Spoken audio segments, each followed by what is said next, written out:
يا هلا بيكو. النهارده هنتكلم عن واحده من كلاسيكيات افلام الرعب الانثولوجي في الهند، وهو فيلم دارنا ضروري هاي. الفيلم ده نزل سنه 2006 وبيتكون من 5 حكايات بيربطهم اطار واحد، ده غير كمان حكايه افتتاحيه في الاول، والغريب ان كل حكايه ليها مخرج. فيلا بينا نعرف القصه، بس الاول اخبط اللايك بتاعك ونورنا في القناه بالاشتراك. ودلوقتي نبدا القصه. في بداية الفيلم بنشوف واحد اسمه ساتيش، راجل مهووس بالسينما بشكل كبير وعنده عادة ثابتة، كل يوم جمعة لازم يروح السينما ويتفرج على آخر حفلة لأي فيلم جديد نازل. والجمعة دي تحديدا كان مصمم يروح يتفرج على فيلم اسمه دارنا مانهاي، بس لأنه كان مشغول بالأكل وبيتلكك اتأخر شوية. المهم إن ساتيش كان دايما عامل فيها الشجاع اللي ما بيخافش، لدرجة إنه حتى هو بيتفرج على عرض رعب بدل ما يتوتر كان بيقعد يضحك بصوت عالي. والمضحك بقى إنه أصلا كان داخل على الفيلم الغلط، هو كان فاكر إنه راح يتفرج على دارنا مانهاي، لكن الحقيقة إن الفيلم اللي شغال هو دارنا ضروري هاي. واول ما بص في الساعه نده على امه وقال لها في عرضك اديني فلوس بسرعه عاوز اتفرج على الفيلم. يا ابني فيلم ايه؟ انت اتاخرت اصلا مش هتلحقه.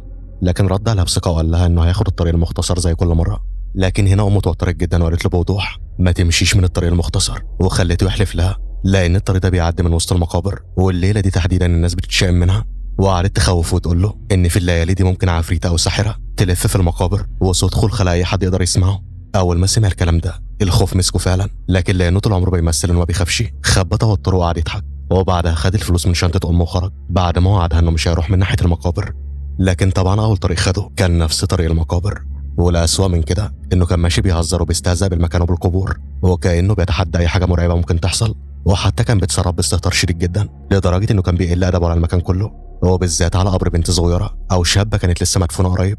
المهم بعد كده بيوصل السينما، بس بيكتشف ان القاعه فاضيه تقريبا لان الفيلم واقع ومحدش جاي يشوفه. فبيستغرب جدا وبيقول ازاي فيلم للمخرج رام جوبال يبقى فاشل بالشكل ده. وبعدها بيشتري حاجات يتسلى بيها وبيدخل القاعه. المجموع كله كان 4 اشخاص تقريبا، ساتيش وراجل داخل ينام وقابل ساعتين ورا، والواضح كده انهم جايين لاي حاجه الا الفرجه على الفيلم. يا قليل الادب منك ليها، بحبش السينمات انا. ما علينا. ساتيش بيقعد يتفرج وهو بياكل وبيشرب، لكن الفيلم ما عجبوش خالص وحس انه ممل. وفي الاستراحه خرج علشان يجيب اكل تاني، ولان المكان كان شبه فاضي الباقي اللي رجعوا له كان كله عملات معدنيه، ففضل يحطها في جيبه واحده ورا التانيه. وبعد الاستراحه الفيلم بقى اتقل عليه اكتر وما بقاش فاهم منه اي حاجه تقريبا، فكان كل شويه يعمل ايه؟ يقوم يجيب اكل او مشروب، وده بس علشان يضيع الوقت لحد ما الفيلم يخلص. وفي نفس الوقت كان كل اللي حواليه عايشين في فيلم تاني اصلا. الراجل اللي داخل ينام كان كل شويه يغير وضعه، والكابلز اللي ورا مره يتخانقوا ومره يتصالحوا ومره يتدلعوا وبعدين يرجعوا يتكلموا عادي، وكأن السينما بالنسبه لهم ارخص مكان للنوم او الخروجه.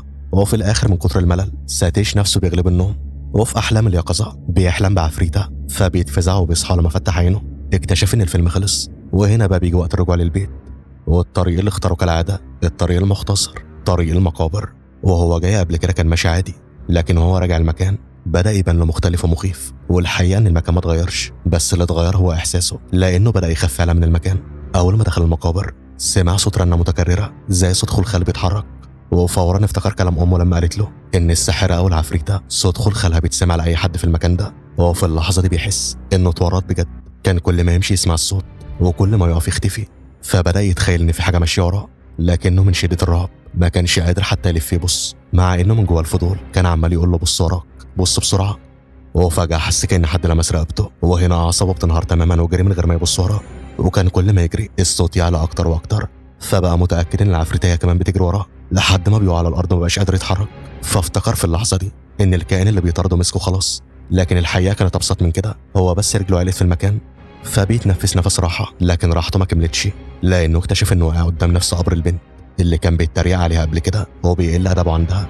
التراب كان مغطي معظم الكلام المكتوب على القبر، لكن الجزء الظاهر كان كفايه يخضه لانه قرأ جمله معناها انت ميت.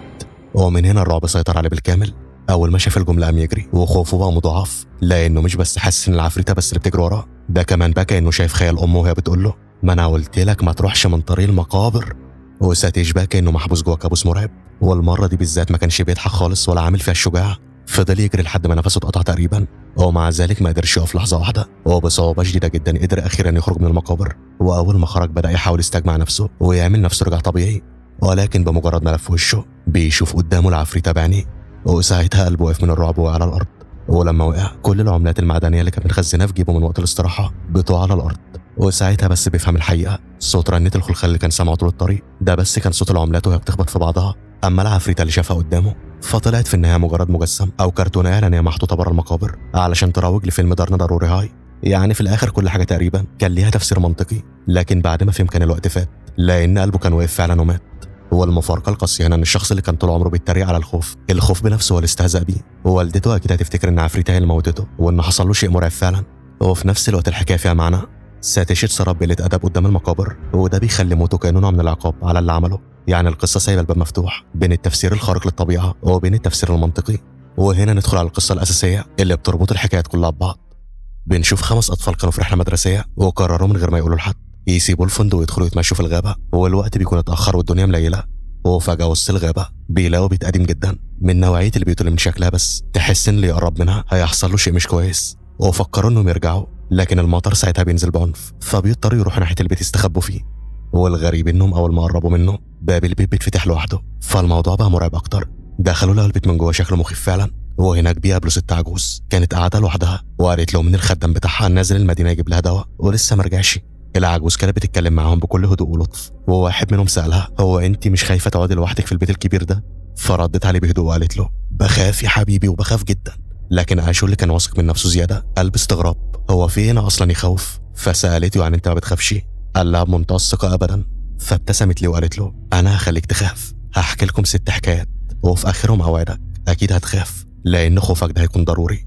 وعاشو قبل التحدي فعلا، وبعدها خدتهم كلهم لفوق وقعدت هي على كرسي والاطفال كانوا قاعدين قدامها. ومن هنا بدات اول حكايه واسمها الشبح الخيالي او الخيال المرعب. والحكايه دي بتبدا مع استاذ اسمه سوني الخنا واحد طلابه اللي اسمه الطاف بيروح له البيت بالليل علشان ياخد درس، والمفروض انهم يبداوا المذاكره. لكن من اول لحظه بيبان ان الاستاذ حالته مش طبيعيه، عينه كل شويه تروح ناحيه قدامه وبعدين يمين وبعدين شمال، وكانه خايف من حاجه ومستني شيء مرعب يحصل. تركيزه في الشرح شبه مش موجود، وواضح جدا ان في حاجه شاغله باله اكتر من الدرس نفسه. وهو بيبص فجاه لألطاف وبيساله بتوتر انت سمعت الصوت ده؟ كأن في حد ماشي. لكن ألطاف رد عليه باستغراب وقال له لا انا مش سامع اي حاجه. وساعتها الاستاذ سكت شويه، لكن بعد لحظات طلع منه رد فعل مرعب ومفاجئ جدا لدرجه ان ألطاف نفسه اتفزع. وبعد ما التوتر سيطر على المكان الاستاذ قرر يقول لألطاف السر اللي بقاله 6 شهور مطارده. قال له ان في راجل بيظهر له في البيت وهو بيروح وبيجي قدامه من غير اي مقدمات. كل يوم يرجع من الجامعه يلاقيه قاعد على الكنبه، ولو صحي من النوم في نص الليل بيلاقيه قاعد على الكرسي قدامه، لا بيتكلم ولا بيتحرك ولا بيعمل اي حاجه غير انه بيفضل باصص له. وقال له كمان ان الراجل ده لابس طاقية سودا على راسه وعمره ما بيشيلها، وساعتها بيتمدد جنب التلاجة في المطبخ. ألطاف وهو بيسمعه كان واضح جدا انه بدا يشك ان الاستاذ ممكن يكون فعلا فقد عقله، والاستاذ لقط منه الاحساس ده فابتدى يبرر لنفسه ويأكد له انه مش مجنون. لكن قبل ما يلحق يثبت اي حاجه اتوتر فجاه وقال له ان الراجل ده عدى من قدامه حالا ودخل المطبخ. والمشكله ان ألطاف ما شافش اي حاجه خالص، ومع ذلك الاستاذ طلب منه يروح بنفسه يشوف، وقال له ان الكائن ده مستخبي ورا الترابيزه. وألطاف دخل المطبخ وفتش بعينه المكان لكن ما كانش فيه اي حد، ورجع علشان يقول للاستاذ ان ما فيش اي حاجه، لكنه لقى الاستاذ ساكت ومش قادر حتى يرد لانه كان شايف بعينين الراجل الغامض بيكون واقف ورا ألطاف مباشره. الاستاذ ما قدرش ينطقها فاكتفى انه يشاور له بايده، وألطاف لف بسرعه يبص بس ما لقاش ورا غير مرايه. وهنا ألطاف اقتنع تقريبا ان الاستاذ بيعمل معاه مقلب سخيف وانه استدعى البيت مخصوص علشان يخوفه، فقرر انه خلاص كفايه ولم الحاجه بتاعته ابتدى يمشي. بس الاستاذ مسك ايديه وقال له هو انت خفت؟ على فكره مش بهزر، فعلا في راجل جوه البيت ده وعاوز ياخد مكاني. ألطاف اتصدم من الجمله وساله يعني ايه؟ مين اللي عاوز يكون مكانك؟ وساعتها الاستاذ اخده قدام المرايه وهناك بتحصل الصدمه الحقيقيه. ألطاف اول ما بص في المرايه لقى انعكاسه هو طبيعي تماما، لكن انعكاس الاستاذ ما كانش الاستاذ اصلا. اللي ظاهر في المرايه كان نفس الراجل اللي الاستاذ بيوصفه من اول القصه، وش خالي من التعبير، ملامحه ميته ولابس طاقية سودا وواقف بس يبص من غير حركه. وبهنا بننتهي من اول حكايه. في قطه سودا عدت جنب نيشا فنيشا بتتخض وبقى الاطفال ضحكوا عليها، وبعد كده نيشا قامت وراحت الحمام بس باب الحمام اتقفل عليها من بره واتحبست جوه. وفي الوقت ده العجوز بدات تحكي تاني قصه واسمها وتاتي الارواح. والقصه دي بتدور حول مصور اسمه كونال كان سايق عربيته في طريق الغو، لكن بالليل العربيه بتاعتها الفجاه ومن حسن او سوء حظه كان في بيت قريب منه، فراح خبط على الباب خبطتين واللي فتحت له كانت ست اسمها فارشا. كونال شرح لها الموقف وقال لها انا عربيتي بايظه وعايز استخدم التليفون بس عشان اكلم اي ميكانيكي، خاصه ان الشبكه مقطوعه في المكان ده. فارشا كانت متوتره لان في راجل غريب واقف على باب بيتها بالليل، لكن لما فهمت ظروفه بتدخله للبيت. وجوه البيت كونال بيلاحظ صوره لفرشه مع راجل، فسالها عنه قالت له ده جوزي راهل وتوفى من 2 سنين، ومن يومها وانا عايشه لوحدي في البيت ده. وبعدها بدات تتعامل مع كونال براحه واضحه، جابت له ميه وبعدها حضرت له قهوه، وحتى لمحت له ان لو ما لقاش ميكانيكي في الوقت المتاخر ده ففي غرفه زياده فوق يقدر يبات فيها. وطبعا كونال بيرتاح للفكره، لكن ارتياحه ما كملش لانه اول ما مسك السماعه علشان يتصل لمح ورا شخص واقف، ولما لف لقى راهل نفسه قدامه كونال اتجمد في مكانه لانه قدام واحد المفروض مات من سنتين، وبصوت متقطع قال له ان فارشا هي اللي فتحت لي الباب. وراه ابتدى يزعله اكتر وقال له انت بتهزر هزار بايخ، مراتي فارشا هي اللي ماتت من سنتين، ازاي بقى تكون هي اللي فتحت لك الباب؟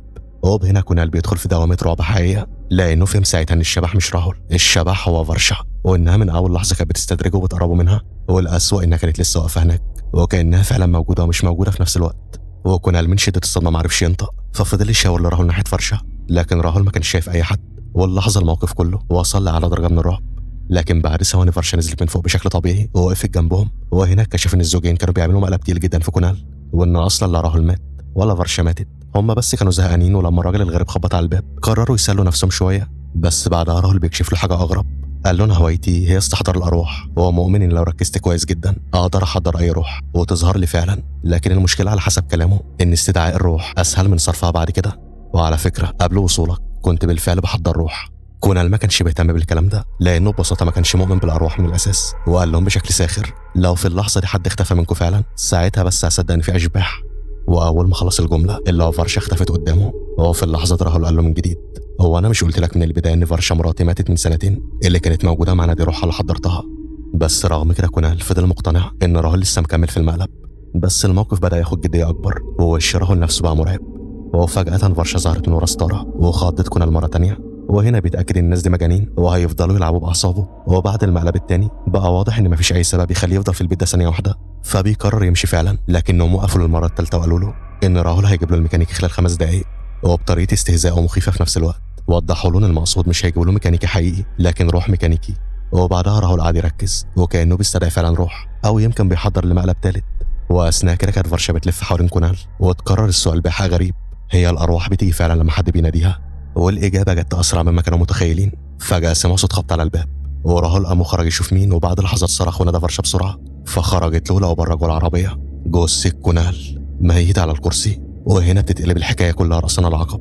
اللي حصل ان في راجل معدي شاف العربيه المكسوره والجثه اللي جواها، فخبط على باب البيت علشان يقول لهم يبلغوا الشرطه، وبعد ما بلغهم مشي. وفي اللحظه دي ظهر كونال من جوه البيت، او بالاصح ظهرت روحه اللي كان داخل البيت فعلا استجابه للاستدعاء بتاعهم. هو واقف قدام جثته الميته وبص لهم ورد على سؤال فرشه، ايوه الارواح بتيجي لما حد بيناديها، ولكن احيانا بيكون صعب جدا انها ترجع تاني. الاتنين اتجمدوا من الرعب، انما كونال بقى يضحك ضحكه بارده ومرعبه. وهنا بتنتهي الحكايه التانيه. وبعد ما القصه خلصت اشو علق قعدت وقال ان الحكايه ما عجبتوش. وبعدها نيشا اللي كانت في الحمام بترجع، بس شكلها كان متغير تماما، ما بتكلمش حد وما قالتش ولا كلمه، وبتختفي انها تيجي وتقعد ساكته وراسها في الارض. وبعدها رهان بيدخل الحمام، وهناك بيلاقي جثه نيشا نفسها، وده معناه ان اللي رجع وقعد معاهم مش نيشا الحقيقيه لكنها روحها وفي حد قتلها. وبعدها اتفهم ان رهان هو كمان اتقتل. وفي نفس اللحظه تقريبا العجوز بتبدا تحكي القصه الثالثه واسمها الحوادث عمرها ما بتدي انذار. والقصه دي عن راجل اسمه فيجواس عايش مع مراته وابنه الصغير شانتو، وفي يوم وقت الظهر بيكونوا كلهم في البيت، الطفل بيلعب بره والاب والام قاعدين بيتكلموا جوه، بس فجاه جرس الباب بيرن، لكن فيجواس قلب برود ان اللي على الباب ايا كان هيمشي لوحده بعد شويه وما فيش داعي يضيعوا وقتهم. لكن الخطه باظت لان شانتو راح فتح الباب بنفسه، فاضطر فيجواس يطلع يشوف. واول ما خرج لقى ابنه طالع فوق راجل غريب وبيتعامل مع باريحيه، وكان ده شخص يعرفه، والراجل ده كان وكيل تامين واسمه برابها، هو جاي يبيع لهم بوليس التامين علشان يحقق التارجت بتاعه. بس الغريب في الراجل ده انه دخل البيت كانه صاحبه من غير ما حتى يتعزم بشكل واضح. والاغرب ان اول ما شاف الفاكهه على الترابيزه عينه لمعت بطريقه ملفته، ومحدش عرض عليه ميه فطلبها لنفسه وشرب. وبعدها بدا كلامه التسويقي بطريقته المزعجه الواثقه، وقال لهم انه جاي يملى حياتهم بالامان والطمانينه لان الحياه مليانه بالمخاطر والحوادث ما بتستاذنش، وممكن الانسان يبقى موجود النهارده وبكره لا. وعلشان كده حسب كلامه التامين على الحياه ضروره مش مجرد رفاهيه. وعلشان بقى يقنعهم ضرب مثال عملي بشكل غريب جدا، ولع في ورقه لكن النار بتخرج عن السيطره اسرع من المتوقع، فالعيله كلها اتوترت. لكن برابها كان جاهز وطلع طفايه حريق وطفى النار بسرعه رهيبه. وهنا فيجواس بدا يحس ان الراجل ده غريب، ولكن برابها كان عايز يثبت فكرته باي شكل، زي ما طفايه الحريق بتنقذ في وقت مفاجئ، بوليسيه التامين كمان هي اداه امان ممكن تحتاجها في اي لحظه، لان الحوادث ببساطه عمرها ما بتقول لك قبل ما تحصل. بقى واضح ان برابها مصمم يفضل يكرر نفس الجمله ويضغط عليهم نفسيا، خد البوليس لانك ما تعرفش امتى الحادثه هتيجي. وبرابها فضل يزن على فيجواس ويقول له، لكن وسط الكلام الخطير ده تشانتو كان بكل براءه قاعد ياكل موز، واول ما برابها شافه عيني بتروح على الموز بطريقه جشعه. لكن فيجواس فهم النظرات غلط، هو افتكر ان الراجل بيبص على مراته، فاستفزه جدا ومسكه وزقه بره البيت وطرده. بس بعد شويه الجرس بيرن تاني، ولما فتحوا الباب ما كانش في حد. وبعدها رن مره كمان، والمره دي كان برابها راجع علشان ياخد الشمسيه بتاعته. هو فيجواس سأله فورا هو انت اللي رنيت قبل كده ومشيت، بس هو بينكر. ومع كده كان واضح جدا ان فيجواس بدأ يقتنع ان الراجل ده بيستخدم حركات الرعب دي علشان يخوفهم ويجبرهم يشتروا منه بوليس التأمين. هو برابها كمل لعبته النفسية وفضل يعيد نفس فكرته، الحياة خطر وممكن اي حد يخبط على الباب يدخل البيت ويعمل معاكوا سرقة او جريمة او حتى يقتلكوا. لكن المرة دي بدل ما يكتفي بالكلام الموقف قلب بتهديد حقيقي. اول ما فيجواس حاول يطرده تاني برابها طلع مسدس وقفل الباب بنفسه، وبعدها قعد بمنتهى الهدوء وابتدى انه يطلع من شنطته حاجات مرعبة، سم وحبل وسكينة وكأنها كلها وسائل جاهزة للموت. وبعدين قال له بمنتهى البرود ان ممكن جدا يوم اجازة واحد يدخل بيتكم بحجة بيع بوليصة وتطلعوا في الاخر مش عارفين تعملوا له اي حاجة، لان الحوادث والمصايب عمرها ما بتستأذن. وبعدها علشان يكمل العرض بتاع المريض طلب منهم ما يخافوش من السكينة، وفجأة غرزها ببطنه قدامهم، فالعيلة كلها بتتجمد من الرعب. لكن بعد لحظات اتضح ان السكينة كانت مزيفة وان مجرد استعراض تاني من استعراضاته التقيلة. وفيجواس وصل لاخره وقال له بشكل واضح جدا يا حبيبي احنا مش عاوزين البوليصة دي، اتفضل واطلع بره. لكن برابا انفجر غضب وقال له ليه مش مصدقني؟ الحوادث ما بتقولش قبل ما تيجي، لا حادثة تخبطك يا شيخ وتبعدك عنهم. ولما فيجواس حاول يضغط عليه تاني علشان يخرجه برابا وجه المسدس ناحيته وهو في قمة العصبية وبدأ يصرخ فيهم انتوا ناس ما بتحسوش؟ انا من امبارح ما اكلتش، حتى ما سالتوش تاكل ايه والفاكهه قدامكم، والولد عمال ياكل موز وانا نفسي فيه. مرات فيجواس حاولت تهدي الجو وقالت له اتفضل كل الموز اهو كله، مش عاوزين ناكل معاك، خدوا معاك واخرج. لكن اول ما بص ناحيه الموز فيجواس استغل اللحظه وحاول يخطف منه المسدس، وهنا حصلت خناقه بين الاثنين. وفي وسط العراك ده طلعت رصاصه فعلا، لكن الرصاصه جت في برابها نفسه ووقع ميت في مكانه. وبهنا من غير ما يقصد اثبت بنفسه الشعار اللي كان بيعيده من اول القصه، الحوادث فعلا ما بتديش اي انذار. وده كان ختام الحكايه الثالثه. انا كابراهيم الصراحه شايفها حكايه كوميديه.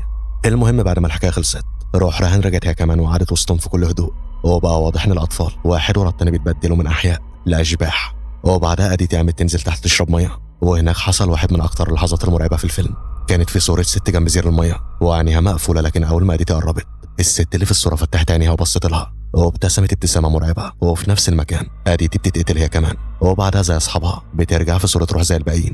وفوق الست العجوزه بدات تحكي رابع قصه واسمها الاختبار الشبحي. والقصه دي عن مخرج سينمائي مشهور اسمه كاران شوبرا، اشتهر بافلام عائليه ناجحه جدا، لكنه قرر فجاه انه يدخل عالم الرعب لان كل المخرجين الكبار جربوا النوع ده وهو شايف نفسه وصل لنفس المستوى وبقى لازم يعمل فيلم رعب هو كمان. والفريق اللي حواليه كان بيحاول يرجعه يفهمه ان النوع ده من الافلام مش سهل ومش دايما بيشتغل جماهيريا الا لو دخل في كوميديا، لكنه كان مصمم جدا. وكرم بالفعل كان عامل الخطه لفكرته. بنت جميله بتقف على الطريق وتطلب توصيلها من رجاله ماشيين لوحدهم، لكنهم ما يعرفوش انها في الحقيقه شبح وما يكتشفوش ده غير لما صوتها يتغير ووشها يبقى مرعب وبعدها بيموتوا. القصه الاساسيه كانت موجوده في دماغه لكن النهايه لسه ما استقرتش، فقرر يروح في مكان هادي ويفكر في القصه. وعلى ما يرجع الفريق يكون اختار البطله المناسبه للفيلم. وفي الطريق وهو سايق شاف بنت جميله واقفه بتطلب توصيله فوقف لها فورا، والبنت قالت له انا اسمي ريا وعربيتي بايظه ورايحه لقريه خندالة. قال لها تمام انا رايح لهناك اركبي. ولما ركبت هي نفسها اتفاجئت انه المخرج الشهير كاران شوبرا، وطول الطريق فضلت تحكي له انها من اكبر معجبينه وشافت كل افلامه اكتر من مره. كانت بتتكلم معاه بحماس واضح جدا، وكاران قال انه بيحضر الفيلم جديد عن الارواح لكنه شخصيا ما بيامنش بوجودهم. ودي كانت مفارقه لطيفه لان الراجل اللي كان ناوي يكسب من الرعب اصلا مش مؤمن بيه. اما ريا بقى فكانت العكس تماما، هي قالت انها مؤمنه بالاشباح لكن ما بتخافش منهم.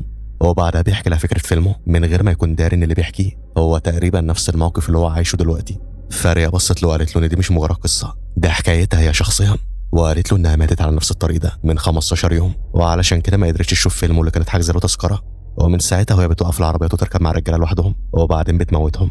الكلام نزل على الكصاعقه واتجمد مكانه، لكن ريا سرعان ما ضحكت وقالت له على فكره انا بهزر واعتبرني بسخن لك جو الفيلم الرعب اللي انت ناوي تعمله. فكران حاول يتجاوز الموقف وكمل لحد ما وصل البيت الصغير بتاعه، وهناك بعت الخدام يشتري شويه حاجات من السوق. وبقى واضح من تصرفاته ان نيته من البدايه مش بريئه وانه شايف نفسه نجم ومخرج مشهور والبنات عليه زي الرز معجبين بيه، وبالتالي كل حاجه هتمشي زي ما هو عايز. لكن اول ما دخلوا المكان الكهرباء قطعت والبيت غرق في الظلام. وفي وسط الجو الكئيب ده ريا رجعت تلعب مع نفس اللعبه وقالت له تاني انها شبح. كاران حاول يقنع نفسه انها لسه بتهزر لكن ريا المره دي بدات تضغط عليه بكلام منطقي ومرعب.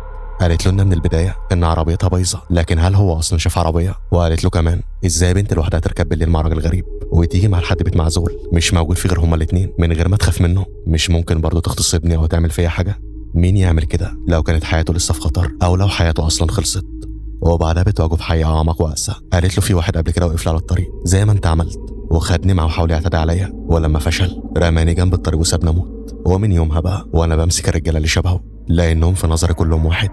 ومع الكلام ده صوتها بدا يتبدل ووشها بيكون مرعب ومشيتها وطريقتها ده أشبه بكائن شبح فعلا. وكرم ما استحملش المنظر ولا الضغط النفسي وبيقع ميت من الرعب، غالبا بأزمة قلبية من الصدمة. وهنا الجملة الأخيرة اللي قلبت معنا القصة كلها. ريا جريت عليه وهي بتعيط وقالت له والله مش شبح، أنا مش شبح، كنت بمثل بس. لأنها كان جالها اتصال علشان اختبار أداء في التمثيل، فقررت تدي أفضل أداء مرعب علشان تنال الدور ده. ولكن للأسف الواقعية كانت زيادة عن اللزوم، والمخرج اللي كانت بتحاول تبهره موتته من غير ما تقصد.